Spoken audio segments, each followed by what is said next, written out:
So here we have the Vauxhall Astra Sport Tourer SRI on a 17 plate. I'm going to start off by showing you around the outside of the car, and then we'll hop in and run through some controls on the inside. But from the outside you can see it's a 5-door car with alloy wheels. Let's start off inside the boot and then work our way around the rest of the car from there. So as we approach the boot, you'll see we have reversing sensors, plenty of boot space as well, along with that 60/40 split folding rear seat.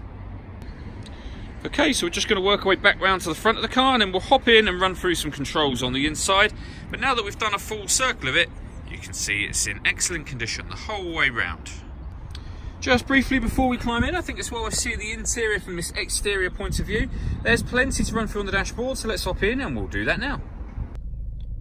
Okay, so now they're inside the car, we're going to start with the dials. On the left-hand side, we have the rev counter, and on the right-hand side, the speedometer. In the middle at the bottom, you can see the total miles on this car are 7,657. The information displayed above that can be changed using buttons on the steering wheel for various different bits of fuel economy information back round to that digital readout for the speedometer. If we back out to the steering wheel, on the left-hand side, we have cruise control and speed limiter. We've also got forward collision warning system. There's a video showing exactly what that is on our website and on our Facebook page. And on the right-hand side, we have stereo controls and phone controls, including voice activation for the phone. So hit that button, ask it to dial anyone in your contacts list, and it can do that for you without you having to take your phone from your bag or pocket. That is, of course, once you pair up your phone, and that is done on the touchscreen over in the center just here by hitting the phone icon and then searching device from there and just follow the instructions on screen. If we go back a couple of pages, when it comes to music in this car, we've got plenty of ways we can listen to that. AM, FM and DAB radio. You can plug in a USB device.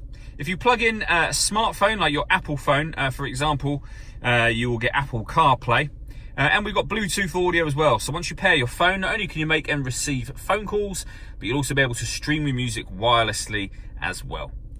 Working our way down from there, we have the air conditioning. So you can select the temperature, fan speed, direction you'd like the air to be distributed in, and then hit that button to turn the air conditioning on. It's on when that light shows, so off or back on again. The button next to it will recirculate the air that's in the car. That's a great way of heating it up or cooling it down quickly, depending on, of course, the temperature that you set over here. At the bottom, we can turn on the lane departure warning system. Again, there's a video showing exactly what that is and how that works on our website and on our Facebook page.